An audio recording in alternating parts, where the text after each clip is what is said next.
Live Nation, in my opinion, is in trouble. And that's what we're here to talk about today. Tell me about this lawsuit that the FTC filed against Live Nation and Ticketmaster. Let's rewind back to 2009. Live Nation bought Ticketmaster. In 2010, there was a huge debate. Promoters, festivals from across the country said, do not let this happen. The Obama administration didn't listen and approve that merger. There was a 63-page report that warned about all the things that would happen. Many of those things came true. In May of 2024, the Biden administration filed suit against Live Nation, called them a monopoly, and said that they must be broken up. Last week, the Trump administration said, we're going to sue Live Nation and Ticketmaster again. That suit alleges that Live Nation has known and conscientiously helped scalpers have access to ticketing systems across every single show that Ticketmaster sells. The reason that Live Nation didn't stop these scalpers is because they were making a tremendous amount of money. If Live Nation had started to enforce the rules against scalpers, they could have lost $5 billion a year. Wow. That is why Live Nation decided to turn a blind eye. And ultimately, the Federal Trade Commission has decided to bring them to justice.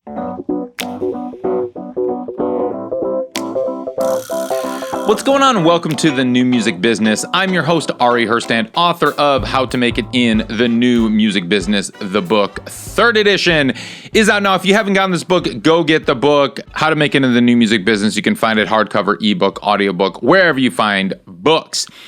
Today, my guest is the executive director of the National Independent Venue Association, also known as NIVA, Stephen Parker.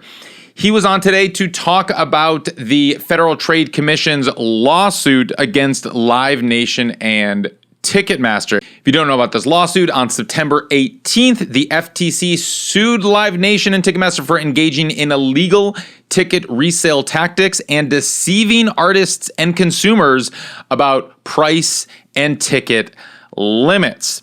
The FTC alleged that Ticketmaster used deceptive pricing tactics and earned hundreds of millions selling tickets acquired illegally by brokers, also known as scalpers, costing consumers billions of dollars in inflated prices and additional fees. So Stephen and I talk about kind of what went down here, what Live Nation and Ticketmaster were doing and knowingly doing, supporting and helping scalpers and brokers. It's pretty wild. And so the FTC is suing Live Nation. And Stephen talks about, why this lawsuit is so monumental and historic, considering that the FTC, this has been carried over multiple administrations, both the Biden administration and the Trump administration. FTC has continued on this path and have filed lawsuits against Live Nation because of this and have been working on this, and why he thinks that this is a turning point in this discussion. So he also discusses, why he thinks Live Nation, of course, should be broken up. It's a monopoly, Live Nation and Ticketmaster, and they control about 80% of the ticket buying market, and why those bills have stalled in Congress and what needs to happen for ticketing reform to actually get done. And so we talk a bit of policy, we talk about strategy, what's happening at a federal level, but also at a state level where NIVA has been focusing a lot of their efforts. If you're unfamiliar with NIVA, they're this independent venue association that has about, I think he said, over 1,500 venues, members part of this organization, and they represent, of course, music venues, also comedy venues and independent festivals and independent promoters and all of that. Great conversation we had today. If you want to learn more about NIVA, you can visit their website. It's NIVA SSOC. That's NIVASSOC.org. You can also check out fixthetix.org.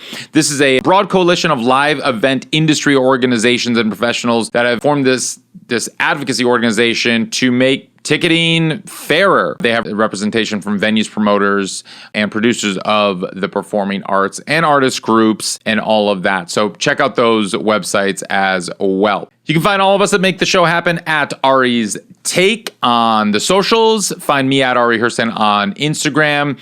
Visit aristake.com. Actually, get on the email list. That's the best way to stay in touch with us. aristake.com. Get on our email list. But right now, if you wouldn't mind, just pause this episode. Leave us a 5-star review on Spotify or Apple Podcasts or however you're listening to this. Give us a thumbs up on YouTube. Hit the subscribe button. Hit the follow button if you want these shows to show up in your feed.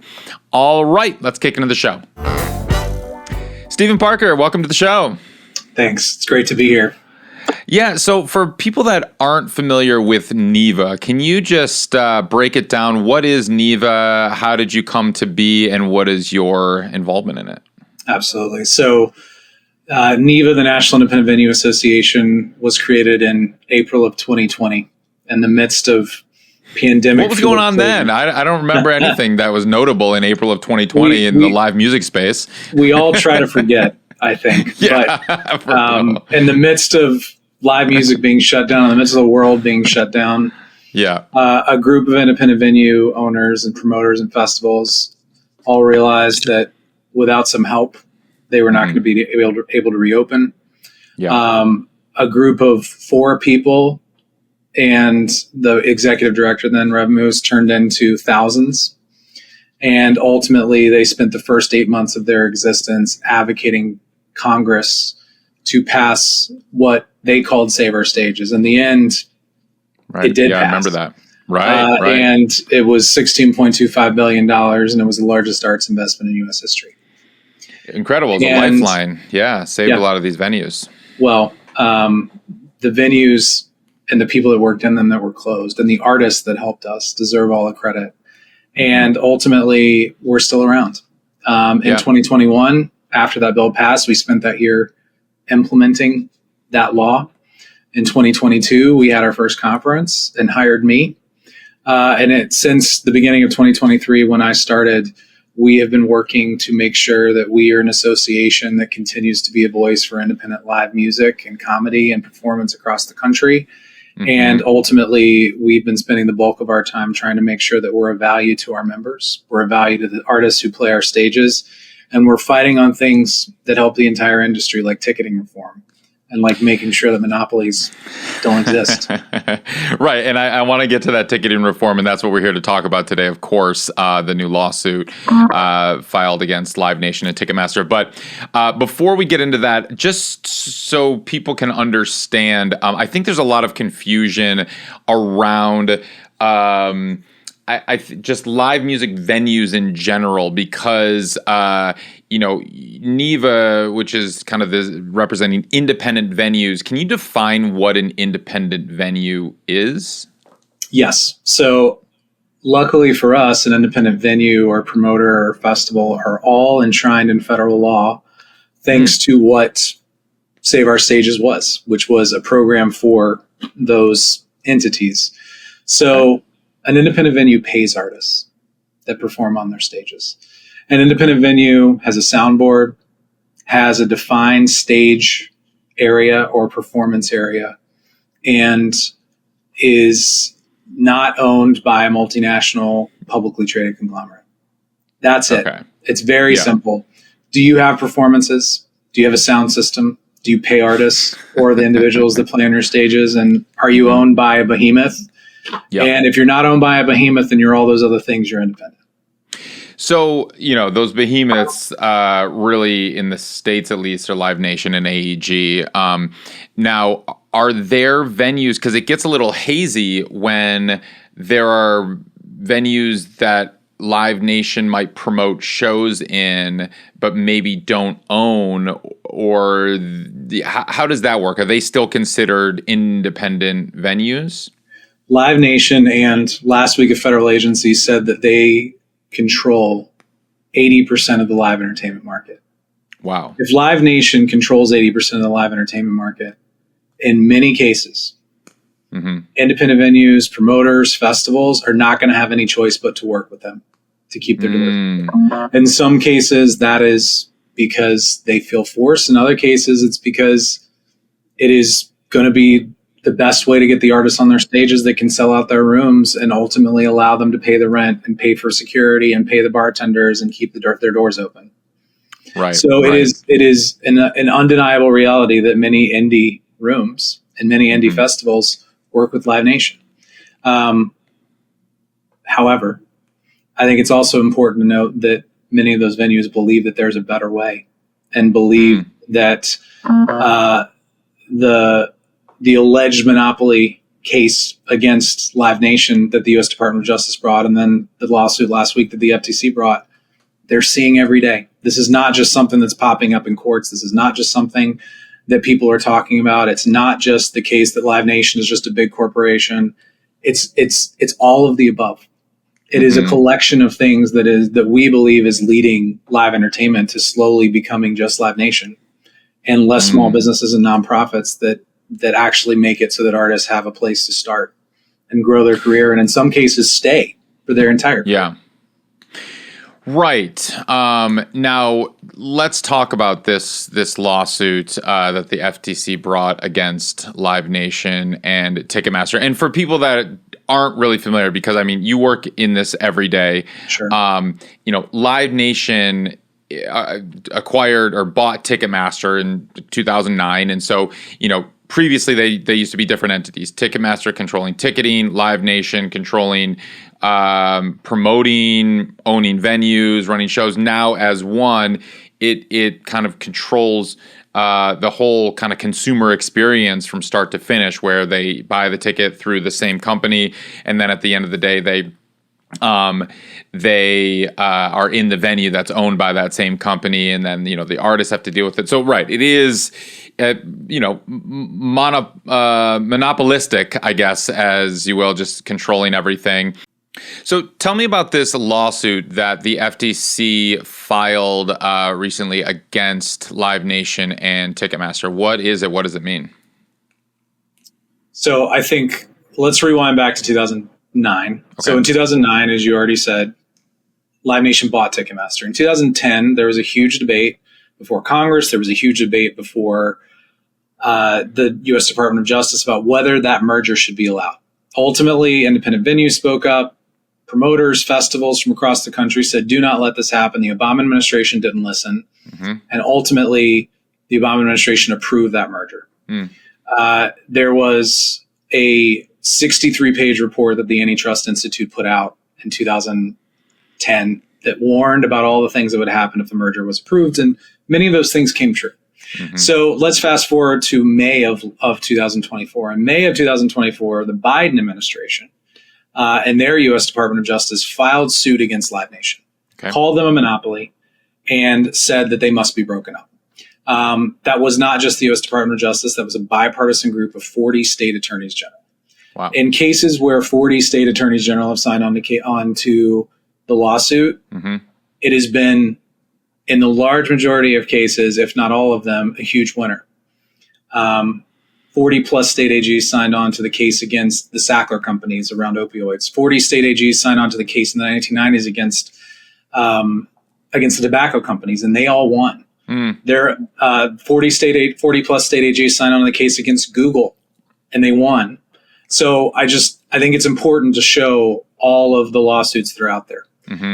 Then in November, we have a new president. That new president continued this lawsuit. The U.S. Department of Justice and 40 state AGs said, we're still going to do this. And last week, in addition to continuing this Biden administration era lawsuit, the Trump administration said, we're going to sue Live Nation and Ticketmaster again. And ultimately, the suit was from the Federal Trade Commission. That suit alleges that Live Nation has known and conscientiously helped brokers, scalpers, whatever you want to call them, have access to ticketing systems across every single show that Ticketmaster sells. That can be Live Nation shows. That can be shows that Live Nation, that Ticketmaster is ticketing for independent venues. And ultimately, what it showed is that the reason that Live Nation didn't stop these scalpers is because they were making a tremendous amount of money. One of the statistics in the lawsuit that the FTC put out last week says that if Live Nation had changed and started to enforce the rules against scalpers, that ultimately they could have lost $5 billion a year. Wow. that is why Live Nation decided to turn a blind eye to ultimately the people that we feel are extracting from the work of artists and extracting from the risks that venues take. And ultimately, that's why they decided not to do anything. And ultimately, the Federal Trade Commission has decided to bring them to justice. And also, Republican stated AGs joined on to that as well. Live Nation, in my opinion, is in trouble. And that's what we're here to talk about today. Yeah, I mean, it is wild that it seems like historically scalpers have kind of existed outside of the traditional infrastructure of live music, and that it was kind of this nuisance that everyone that worked within live music had to just deal with and put up with. And it seemed like, at least on the outside, that everyone was united in trying to prevent scalpers. That's something that artists talk about frequently. We're trying to implement these ticketing measures to prevent scalpers. Even Ticketmaster, Live Nation, they're like, oh, to prevent scalpers, we've implemented X, Y, and Z. But what was so revealing in this lawsuit is that it's not just that Ticketmaster and Live Nation were not effective in preventing scalpers. It actually said, which I thought was just pretty wild, they knew how to prevent scalpers. It said they consistently declined to deploy additional technology that would more effectively prevent brokers from evading ticket limits because such tactics would decrease the revenue.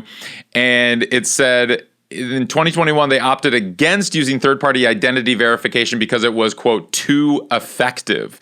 So not only do they know that there's technology to prevent scalpers, that they could implement this technology to prevent scalpers, they chose not to because it was actually effective at preventing them. But like you said, they were losing a lot of revenue because we know the fees, they charge a fee when somebody buys a ticket on the primary market. And then if they're going to resell that ticket, Ticketmaster, now you don't need to go to a third-party site. Ticketmaster has a resale market right within the same app. And so, I think everybody realizes this now. But I remember the time not too long ago when if you wanted to resell a ticket or buy a resale ticket on a sold out show, you had to go to StubHub or somewhere else. Now it's all right there. So you see, it's hard to even tell what the difference is between a primary market and a secondary market because it's all right there on the same ticketing page of Ticketmaster. You're right, but there should be a difference. And yeah. I think today, Jack Antonoff had a social media post. He didn't reference this case specifically, but he talked about how it should be illegal for scalpers to go and buy tickets at the original cost and then sell them for twice as much. Right. He's right. Yeah. The artists are the ones that are assuming the risk of going out on tour. The venues are the ones that have to pay the rent and hire the security and make sure that the artist is paid and make sure that those teams are fed and taken care of. What are the scalpers doing? Mm-hmm. What are the resale markets doing? And I think it's important to note that StubHub benefited from Live Nation doing what they did with allowing scalpers to have access to the back end of their system and not stopping them. Vivid Seats, Ticket Network, the largest resale platforms in the country benefited because ultimately the tickets that Live Nation chose to allow those scalpers to have were not just sold on Live Nation Resale or on Ticketmaster Resale. They were sold on all these other sites. Mm-hmm. And ultimately, it's just hard. Listen, we all suspected that maybe Live Nation was working with resellers. They've been accused in the past of doing that. Yeah. But even as somebody who is incredibly skeptical of Live Nation, I could not believe what the case had in it. Mm-hmm. The FTC had receipts. They had screenshots, they had emails, they had everything. Everything in that case is footnoted. It is crazy to me that all of this was happening without the artists and the venues who thought that at least Ticketmaster was on their side actually wasn't. Yep. That's the big thing. I mean, we remember the, on the road initiative that Live Nation implemented last year after a lot of, or maybe it was 2 years ago, after so much, because so many artists were coming out saying that it's just not sustainable to tour anymore. And so as kind of this PR move that a lot of artists applauded. Live Nation was able to, they were going to remove merch fees, which, I applaud across the board. That's a totally other conversation that I have frequently, but that was applauded. And then also, giving like bonuses to artists playing their venues, which they could do when they're, multinational, made billions and billions and billions of dollars last year and did that. But behind the scenes, it's just interesting how they, say one thing of supporting artists, and then behind the scenes, they are actually supporting brokers and scalpers. And yeah, like you said, they have the receipts. I read here that it said that Live Nation leadership in an internal email said that the companies turn a blind eye as a matter of policy to broker violations. And I mean, that's wild. I mean, it seems like they have them dead to rights here. So it's like, but I don't really know what is illegal. And then maybe you can help us understand, like, yeah, it's unethical. I don't think any artist is going to be happy that Live Nation and Ticketmaster are supporting scalpers. They're actually encouraging them. But maybe you could kind of break down the law a little bit, or at least break down like how this all works. And because it's confusing, I think people that are not really in the weeds on how scalping works, like I read there's like just a few scalpers, brokers, whatever you want to call them, that have like thousands of accounts on like thousands and thousands of Ticketmaster accounts. Like, explain to me how all this works and what is illegal about all of this. So here's what's illegal, and here's what should be illegal. So what's illegal is using bots to take tickets at face value, or take away the opportunity from fans to buy tickets at face value at a cheaper price, and then basically posting them for exorbitant prices. The use of bots is illegal. Okay. Deceptive practices is illegal. Except deceptive practices is really, it's a superfluous term. So what is a deceptive practice, and who's going to enforce a deceptive practice? Right. Live Nation is being sued by the FTC, not only for violating the Bots Act, but also for deceptive practices. And those deceptive practices are all the things that are listed out in the case that involve them allowing scalpers in when they were saying that they were not. And so that is what's currently the law of the land. Okay. In 2022, after Congress saw what happened with the Taylor Swift Eras Tour on sale, they said, we're going to do something about this. So they had a big hearing, and Live Nation was there. You already talked about Lawrence. Lawrence was there. Everybody talked about how change needed to happen. The hearing was over. Ultimately, bills were introduced in Congress, and then they went nowhere. And they still gone nowhere. And so what artists and organizations like NIVA have done is we've gone to the states. In 2024, NIVA, together with artists in Maryland, got a bill passed that bans speculative tickets, as in tickets that resellers are posting but don't actually have possession of or even own. In many cases, those speculative tickets may never exist. And ultimately, the fans are who loses out if they never get those tickets, especially if they have gone to a show and paid for flights or hotels or Ubers or dinner around that show, and then show up and that ticket doesn't work, or they never got it. That's now illegal in Maryland and 6 other states across the country, thanks to the work of NIVA and other artists. You have Wait a minute. I don't understand what that means. So you're saying they're posting fake tickets? Is that what that is? Yes, and it's prevalent. I would have hoped that was illegal everywhere. I'm surprised that wasn't previously illegal. It is not illegal.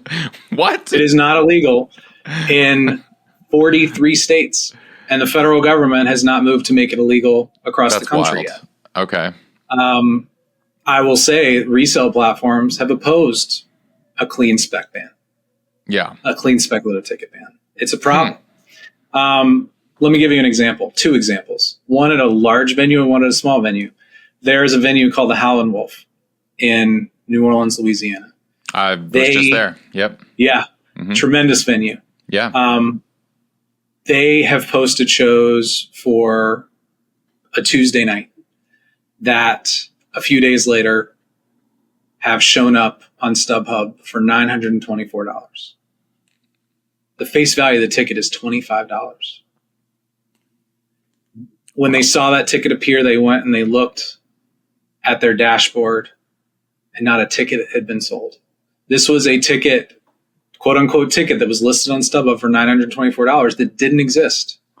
Because scalpers had listed on StubHub this $924 ticket, and ultimately they hoped that someone would buy it. They would then go take that $25 ticket from the venue and then make $900 on the sale of the ticket. Wow. That is a fake ticket. We did some research during Beyonce's tour. We went and compared the seats that were on sale under what's called a Seat Saver program with Vivid Seats. Vivid Seats sells speculative tickets, but they call them Seat Saver service because that is their way of saying that you can buy this ticket and we will go find it for you. And oftentimes it is 4 to 5 to 6 to 20 times the amount of the ticket that's still available at face value. We saw quote unquote Seat Saver tickets that by their own admission, they did not possess on sale for sections, for rows and sections that did not exist on the floor of these Beyonce shows. Wow. Those are two examples. We see examples every day. The technology that resellers have to scrape ticketing websites and put for sale all of these quote unquote tickets that they never actually buy. They just hope that somebody clicks their website and pays the higher price, and then they're stuck with a ticket that they could have for $924 for a ticket that they could have gotten for $25. This is what happens every day. And ultimately, we are working across the country to try to see if state legislators can do more of banning it. And ultimately, we're having some success in states, and we hope to have more. But ultimately, a lot needs to be illegal that is not currently illegal. And ultimately, it's the artists and the venues that need to step up together to do that, and we have been. So this lawsuit, I mean, what is the intended outcome, or what is like the best case scenario in your mind of what would come from this lawsuit? So the FTC lawsuit is part of what I believe should be a domino effect. The wonderful thing about the FTC lawsuit is that it is easily understandable by the public and by the artists how bad the things that Live Nation have been doing actually are. And so the first reason why the FTC's actions were good and productive for fairness in live entertainment is because it shows that this administration and state attorneys generals are serious about bringing Live Nation to justice. We don't believe there can be a fair ecosystem in the live entertainment sector without Live Nation being broken up. Live Nation needs to be broken up into at least 2 companies. But NIVA has submitted a proposal to the FTC and the Department of Justice that says that they should be broken up into at least 4 companies. They should not be able to have ticketing, promotions, advertising, and sponsorship and artist management under one roof. Right. It is unfair. Based on a variety of reasons in that case, it is unfair. So the thing that the FTC lawsuit does is it brings Live Nation to justice, hopefully, if they continue to pursue it. But at the very least, it results in a sign that the breakup of Live Nation is still moving forward. It is still possible as long as we, as advocates and members of the live entertainment community, continue to help the U.S. Department of Justice with the case that they need to continue to make in order to make sure that Live Nation is broken up. The other thing that should be very scary for Live Nation is that a case with arguably less extreme violations of federal law was just settled today with Amazon. $2.5 billion. Oh, the Prime. Yeah, I saw that Prime settlement where Amazon was using deceptive practices, getting people to sign up for Prime and then not letting them cancel their subscriptions and all of that, right? Correct. Yeah. That was a case that was prosecuted on deceptive practices alone, which again is a superfluous law that's written broadly and can be applied often by the FTC or the Department of Justice in ways that they feel is fit. Yeah. Live Nation's being prosecuted under not only deceptive practices, but under the Bots Act, which has pretty stringent penalties for violating it. And so ultimately, we believe that Live Nation should be pretty scared after what happened today, because we believe that the case against Live Nation that was filed last week is actually stronger than the case that the FTC had against Amazon. And so ultimately, Live Nation will likely have to pay a financial price if they are convicted under the case that was filed last week with the FTC. But ultimately, we believe that the most impactful thing that can happen to restore fairness to live entertainment is for Live Nation to be broken up under Sherman Antitrust Act 2, which is what the U.S. Department of Justice and 40 state AGs are bringing against Live Nation and continue to bring against Live Nation even today. Yeah, no, I mean, it makes a lot of sense. I think everyone, at least on kind of the creative side, the artist side, is aligned in the necessary breakup of Live Nation. And because, I mean, in the end, like, you know, artists aren't seeing a lot of all this extra money being made and like they're not seeing the fees. The fees aren't going to the artists.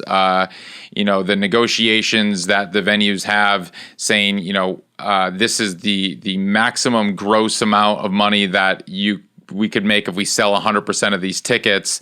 That's not actually true because the ticketing fees go to the Ticketmaster and Live Nation, but also the resale fees and all of that is not going into the artist pot. And so when we see these settlement sheets, there's all of this extra money and control because you can't really, you know, you're working with the promoter who then owns the ticketing, like you said, also owns a lot of the brand deals and sponsorships, and it's all under this same umbrella and the same ecosystem, like you said.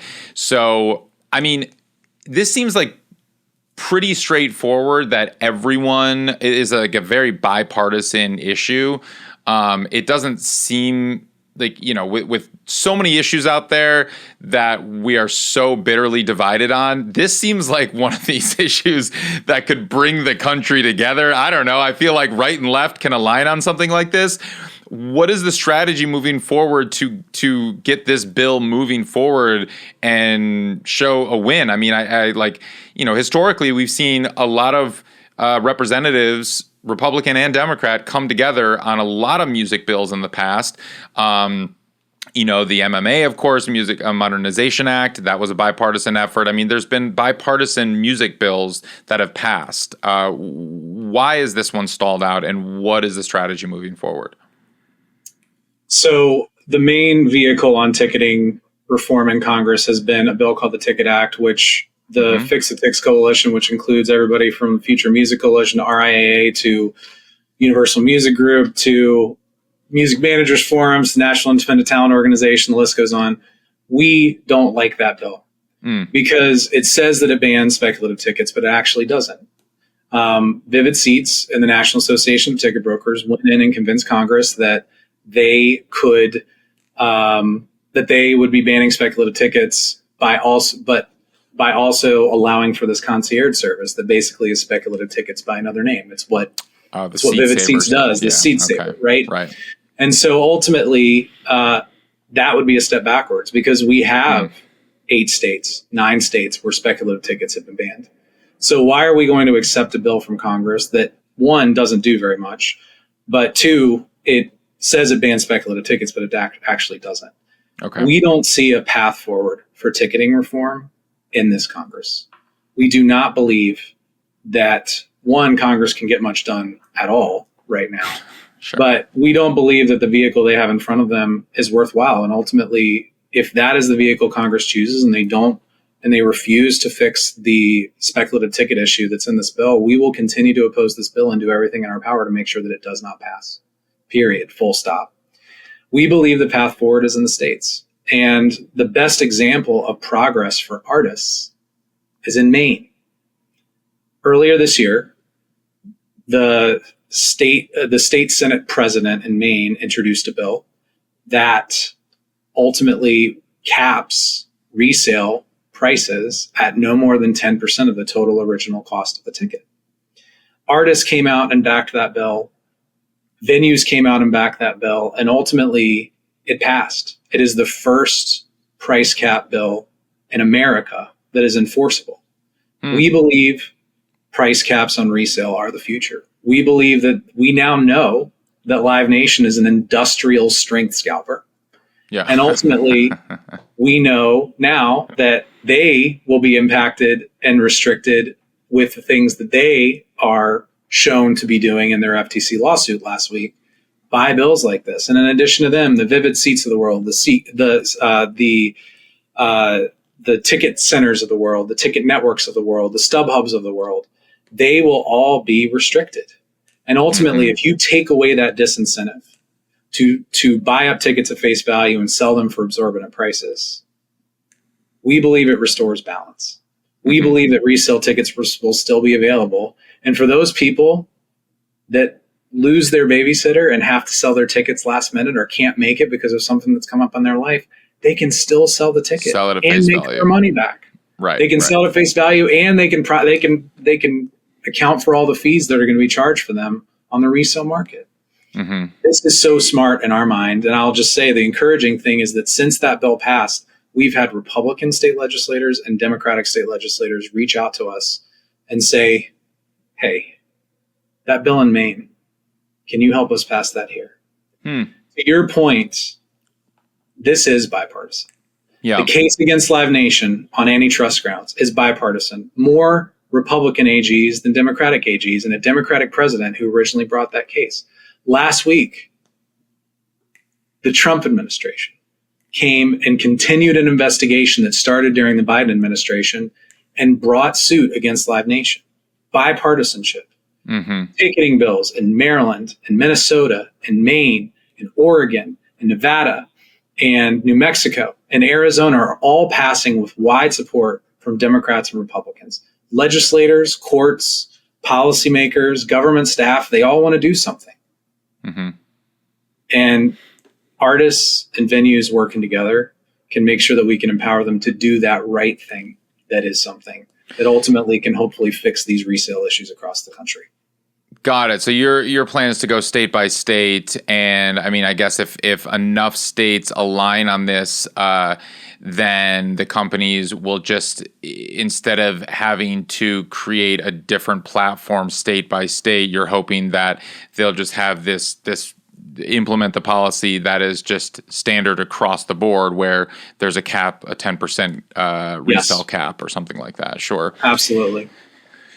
Are there any other laws or bills that are being introduced, I mean, like federally, that maybe don't have to do with a live ticketing necessarily, but it's kind of that final price, like visibility, which I think, has shifted over the years, or is like, you now have to show all the fees included from the get-go, because that was also in this, like you mentioned, like the deceptive practices, which I read in this lawsuit. They were claiming that, not all the fees were shown until the very, very, very end of the checkout process. And there's just like so many of these hidden fees. And I mean, is there anywhere else to make these fees transparent, or even to limit the fees? Because like a 10% resale value is fine on its face. That sounds good. But the Ticketmaster is adding up to, like they said, 44% of the ticket price is fees going to them. So are you actually, question is, are you capping those fees as well as the 10%?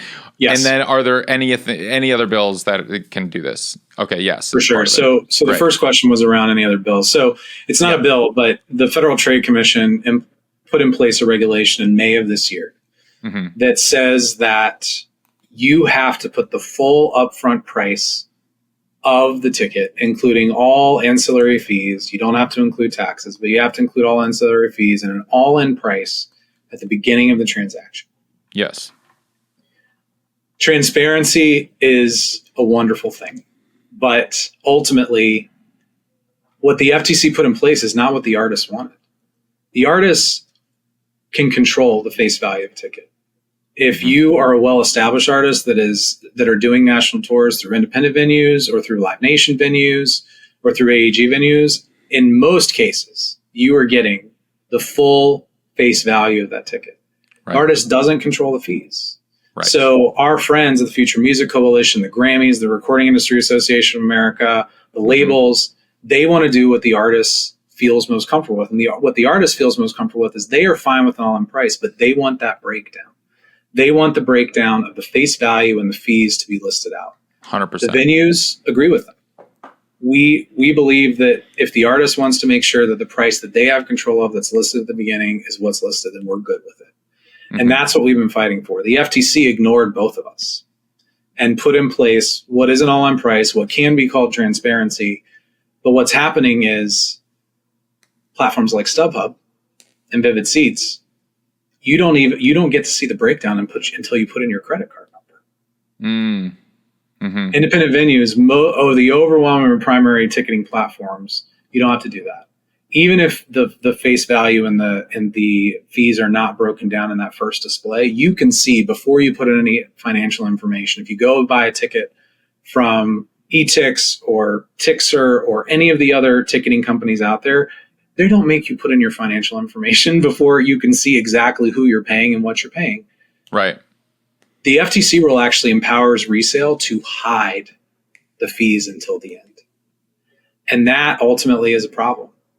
I'll also just say that, NIVA is about to come out with some data that says that more than 83% of independent venues and festivals that we surveyed in August said that ticket sales were worse or much worse this summer than they were a year ago in 2024. Wow. And there's a variety of things that are different from 2024 to 2025. One is the economy. Two is the political situation. But the main thing that's different from 24 to 25 is the fact that there is an all-in price that doesn't break down fees and the face value all at that opening screen. And I think that many of our members and several artists and artist groups that I've talked to are very concerned that people think that fees are coming later when they're already included in the initial price. So the ticket looks far more expensive than it actually. So the ticket, the final price that the consumer paid in 24 might be identical to the final price that the consumer paid in 25, except the consumer in 25 thinks they're paying a lot more, and that ticket prices have skyrocketed because they're seeing that price from the get-go when it's just a difference in display. The theory that we have is slightly different. Not even the NIVA has. The theory that we've heard and that we've talked to artist groups and we've talked to venues about is that the consumer is conditioned to think that fees will be added later. And if they see one all-in price and they haven't read the fine print or the fine print isn't there, they think that there will be fees later. And they automatically abandon the transaction because they think that the ticket's going to get more expensive. A lot of this is education, but we think the artist should get what the artist wants. And if the artist wants there to be a breakdown between fees and face value at the beginning of the transaction, then by God, they should get it. And we're going to work to educate the FTC. We're going to work with groups like the Future Music Coalition to make sure that the venues are a good actor in fighting on behalf of artists to get the display that they're looking for. Because in the end, I think what the artists are looking for may actually help independent venues as well. And if this ticketing downturn that we saw at so many venues this past summer is because the FTC ruled, and certainly additional transparency could be a good thing. And how would it not be a good thing if you see even more detail around where the money's going? And to get back to your other point, which is, can you get rid of fees at all? Yeah. This is a difficult topic. And, the artists have unbelievable costs and take on unbelievable risks. They are paying their bands. They are paying production crews. They are paying for tour buses that are increasingly more expensive. They are paying for insurance. They are paying for the cost of inflation when it comes to buying their crews meals and buying all of the supplies that they need to build sets, to be on the road. Their risk is unbelievable. Their costs are unbelievable. Mm-hmm. The venues also have costs. They pay for insurance as well. They're paying for bartenders. They're paying for the rent or the mortgage for their building. They're paying for parking fees for that bus to park. They're paying for the overhead. They're paying for such a long list of things that they also need to do to keep their doors open. And ultimately, we can look at ticketing fees in this country, but there's a difference between what resellers are charging for fees and what independent venues are charging for fees. And that is, the resellers are taking on zero risk. Independent venues and artists are taking on a lot of risk. And in many cases, if not most cases, the fees are the only way that the venue can even start to potentially make some money on the sale of a ticket. And in most cases, the venue needs to make money from the sale of something in their venue, food or a non-alcoholic beverage or a THC beverage or a beer or a glass of wine or a mixed drink. Like, we need people to not only buy that ticket, but we also need them to come in and have a good time in our rooms. Mm-hmm. And ultimately, if resale fees and resale prices are exorbitant, that's less money for the customer to spend on artist merch to help that artist. And it's less money for them to spend on a beer or non-alcoholic beverage to help out the venue. And ultimately, capping resale is a way to make sure that more money is in the consumer's pocket so that they can spend more to not only have an additional value add to the night that they already paid for, but also to help the small businesses and nonprofits and artists that are putting on these shows every night. Yeah. Yeah. No, I mean, that makes sense. And, you know, as an artist and a manager working with touring artists, you know, we want the indie venues to stay in business, and, you know, independent venues are kind of the lifeblood of the local music scene in so many communities and where every artist gets started. And so I think it's like there isn't as much of the battle necessarily between artist and venue. I think it's just an understanding of how it's all working, because I think there's some frustration with artists when it comes to negotiation. And this is indie venues, promoters, yes, Live Nation. This is across the board. When there is the negotiation of what the artist is getting paid, and it's like, oh, you're going to get, you know, 90% of the face value ticket or whatever, and you're going to get this, and then the venue will claim, or the promoter will claim, you know, the talent buyer, well, it's like, well, we're only getting 10%, and you know, we'll get the bar, fine, but in the end, it's not really a fair breakdown, because the venue keeps all the fees, and, you know, or the ticketing company, they split the fees with the ticketing company and the venue. And so, like, I understand your argument that venues need fees or whatever, but I think transparency can work across the board, not just for the consumer, but also for the artist, in the sense that's like, don't pretend that you're giving us 90% of the ticket when you're giving us 60% of the ticket, because you're taking all these fees. We're like, oh, look, you're getting 90% of the $25 ticket, but really the consumer's paying $32 and the venue keeps the. So I think, you know, there is criticism across the board, including for independent venues. And I think this just needs to be a complete overhaul of the way that business is done with talent buyers and agents, and understanding across the board. And like you mentioned, the transparency. Yes, artists, of course, don't want a sticker shock for their fans to see, you know, that there's the prices seem to have gone way up and that there's going to be added fees at the end. They also don't want to, you know, see these tickets showing up on scalper sites, especially for hundreds of dollars or more, when they could find it at face value on the venue's website. But at the same time, you know, there is some responsibility that I think the venues can hold too.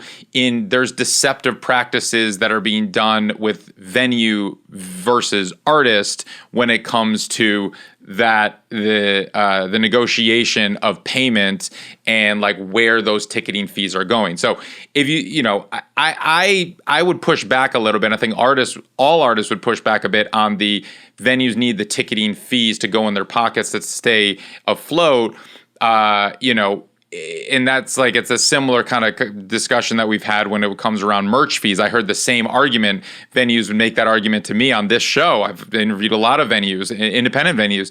They're like, well, we need, you know, the merch fees and whatever. It's like, yeah, but that, like, artists are not going to survive. And like, I feel like, again, I'm on the team of artists and on the team of independent venues, but I think we all need to come together, and like, I think we are aligned in fighting Ticketmaster and Live Nation. That's not in discussion here.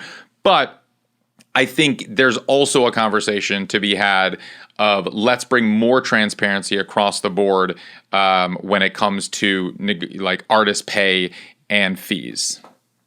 So there was a lot there. So let me start here. Sure. We can't do what are stages without artists on them.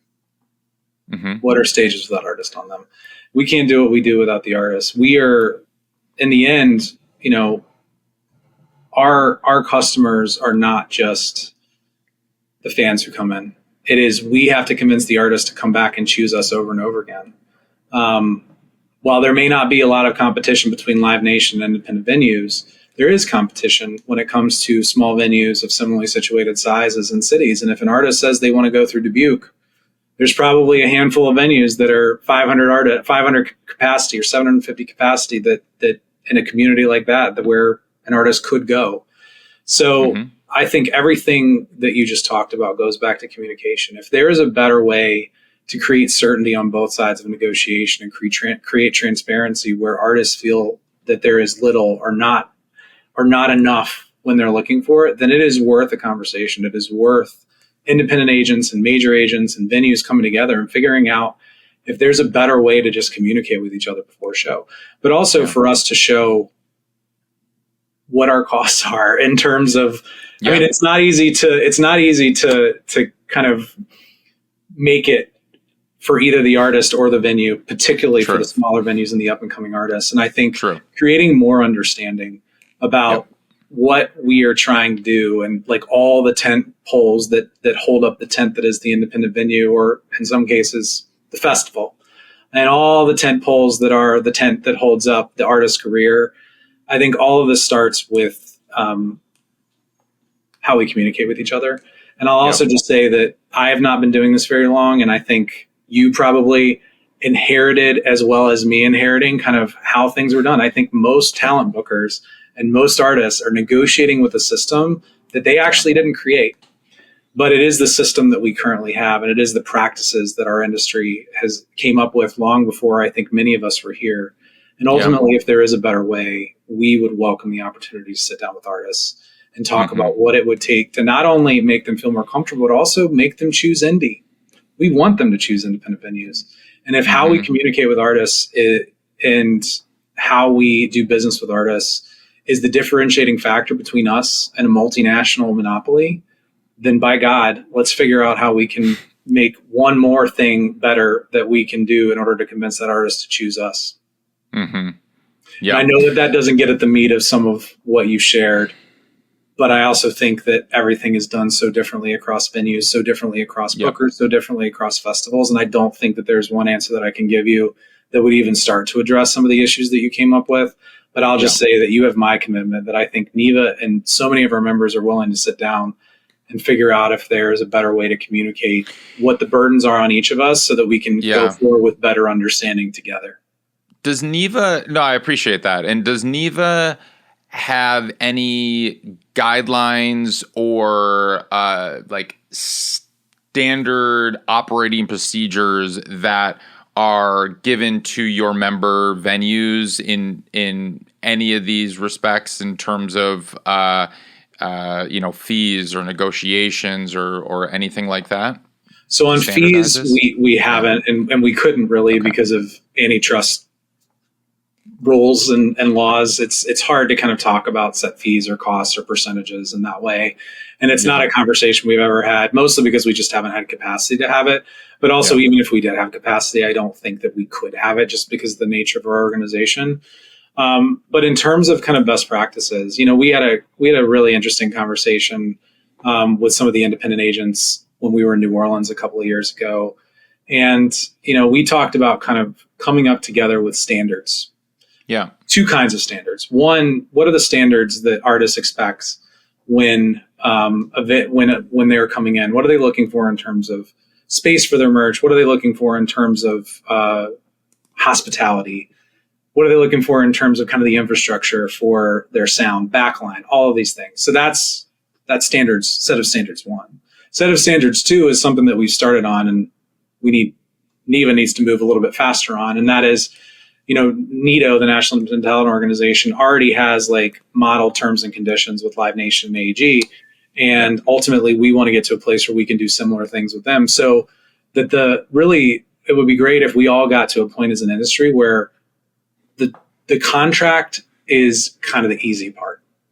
And the terms are the easy part because they've already kind of largely not been decided, but largely been kind of shaped by educating each other on what our needs are in terms of kind of the contract negotiation. And then it can get down to just like price And what sort of backline do you need? And what hospitality are you looking for? And do you want just green M&Ms and things like that? So I think from our perspective, creating more certainty amongst the organizations that represent all of the people that are a part of this ecosystem and that are a part of this negotiation is a big part of it. And I'll just say, like, NIVA has a long way to go, and we've got a lot to do, and we need to move faster.